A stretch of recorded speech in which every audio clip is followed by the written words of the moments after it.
11 मई 2025 की सुबह लगभग 5 बजे रीना नाम की एक महिला सुबह उठते ही सबसे पहले अपने घर के पीछे वाली साइड जाती हैं, जहाँ पे उसके पति धीरेन्द्र का बिस्तर लगा हुआ था और वहीं पर वह सो रहा था।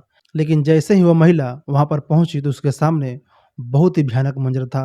उसके पति धीरेन्द्र को किसी ने बहुत ही बेरहमी तरीके से कत्ल कर दिया था। इस भयानक मंजर को देखकर यह महिला वहीं पर चीख चीख कर रोने लगती हैं, जिसके चलते थोड़ी ही देर में घरवाले और आसपास मौजूद सारे लोग वहां इकट्ठा हो जाते हैं और थोड़ी ही देर में वहां पर पुलिस भी आ जाती है। पुलिस पूछताछ में रीना गांव के ही 2 लोगों के ऊपर शक जताती हैं, जिसके बाद पुलिस जबरदस्ती उन लोगों को अरेस्ट करके अपने साथ लेकर जाती है। लेकिन पुलिस जांच को आगे बढ़ाते हुए रीना से पूछताछ करती हैं तो एक ऐसा सच सामने आता है जिसने रिश्ते के मायने को ही बदल कर रख दिया। लेकिन सवाल यह है कि आखिर किसी की क्या दुश्मनी थी कि उसी के घर में घुसकर इतनी बेरहमी तरीके से मारा गया। इन सभी सवालों का जवाब जानेंगे इस वीडियो में, इसलिए आप वीडियो को अंत तक जरूर देखिएगा। यह सारा मामला है यूपी के कानपुर के लक्ष्मणखेड़ा गांव का, जहां देवेंद्र अपने पत्नी रीना और अपनी मां चंद्रावती के साथ रहता था। इन दोनों का एक बेटा भी था।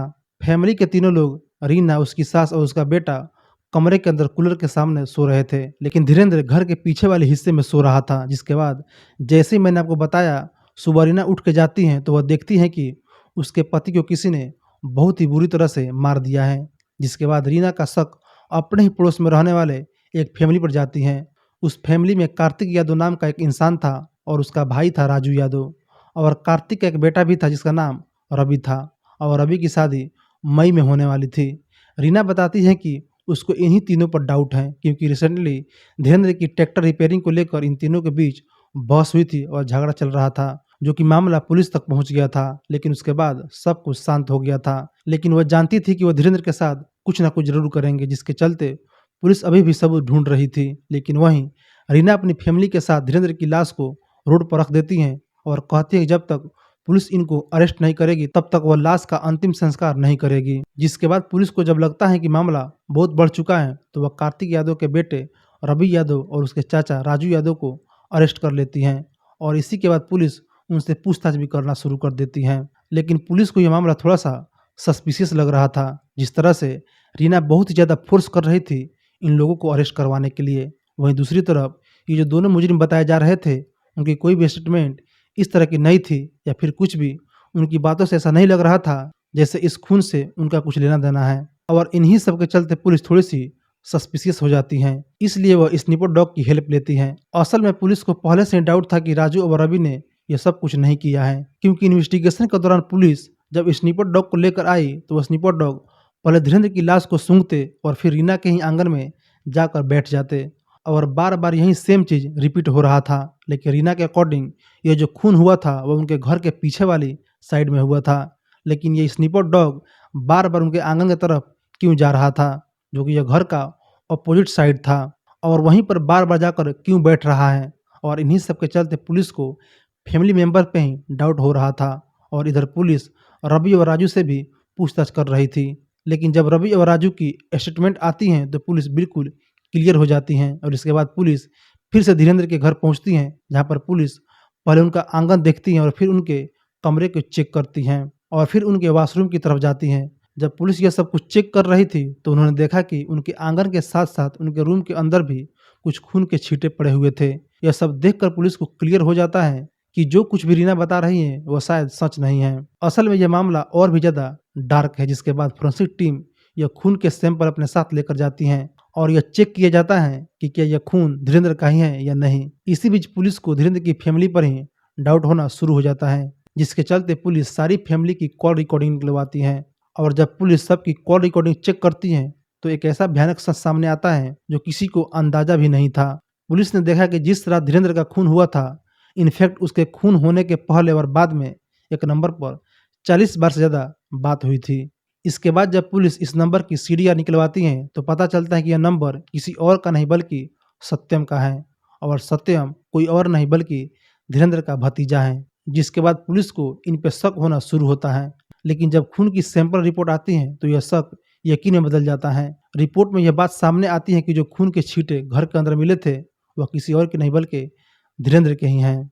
अब रीना के बयान के मुताबिक धीरेन्द्र रात भर घर के पीछे वाली साइड सोया हुआ था और वहीं पर उसका किसी ने खून भी कर दिया था।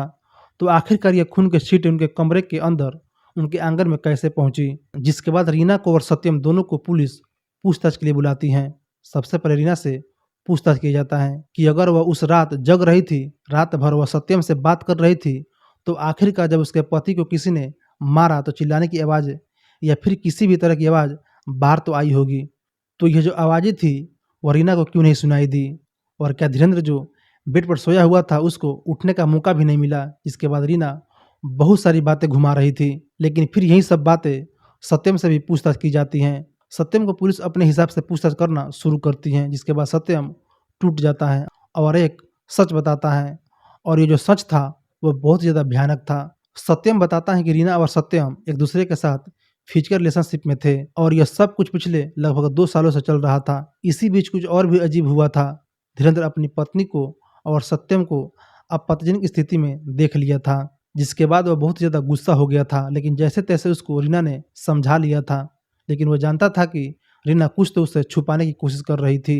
और इन्हीं सब के चलते उसने थोड़े ही टाइम पे 20,000 रुपये के गेहूँ बेचे थे, जिससे वह सीसीटीवी कैमरा लगाने वाला था, जो कि वो अपने घर पर लगवा सके, सो डैट वो अपनी बीवी पर नज़र रख सके। और यही बात रीना को पता चल गई, जिसके बाद उसने प्लान कर लिया था कि धीरेन्द्र को अपने रास्ते से हटाने के लिए। असल में रीना ने यह सारा का सारा प्लान सत्यम के साथ मिलके 1 महीना पहले ही बना लिया था।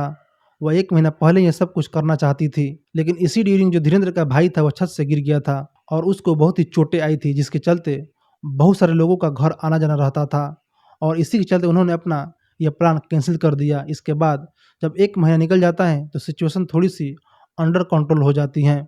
तो उसी रात रीना यह सारा प्लान एग्जीक्यूट करती हैं। तो वह सबसे पहले धीरेन्द्र के खाने में नींद की गोलियां मिला देती हैं। जिसके बाद रात को जब थोड़ी थोड़ी गर्मी थी तो वह एक बिस्तर घर के पीछे वाली साइड लगाती हैं और वहीं जो उसकी सास और बेटा था उनको अंदर कूलर के सामने सुला देती हैं और खुद बाहर धीरेन्द्र के साथ बातें करती रहती हैं।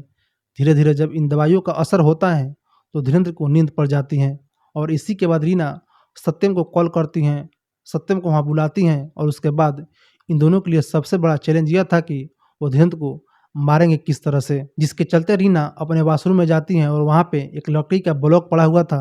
रीना वह ब्लॉक लेके आती हैं जो कि बहुत ज़्यादा भारी था और इसी से वो धीरेन्द्र पे अटैक करती हैं। जिसके बाद जब वो श्योर हो जाती हैं कि धीरेन्द्र की जान जा चुकी है तो वह घर के पीछे से वॉशरूम की तरफ जाती हैं, लेकिन जो वॉशरूम का रास्ता था वो एक कमरे से होते हुए बरामदे से होते हुए जा रहा था। इसके चलते जब ये ब्लॉक को लेकर वहाँ से जा रही थी तो जो खून के छींटे थे वह इस कमरे के अंदर और आंगन में गिर गए थे। जिसके बाद रात को ये दोनों पहले कमरा साफ करते हैं, फिर वॉशरूम साफ करते हैं, फिर अपने कपड़े धोते हैं और साथ ही दोनों एक साथ वॉशरूम में नहाते भी हैं। जिसके बाद रीना कपड़े चेंज करती हैं और अपने बेटे और सास के पास जाकर सो जाती हैं। इसके अलावा जो सत्यम था वह घर के पास वाले ही बगीचे में जाकर सो जाता है, क्योंकि वह जानता था कि अगली सुबह कुछ ऐसी न्यूज़ आने वाली थी जिसके चलते उसको धीरेन्द्र के घर आना पड़ेगा।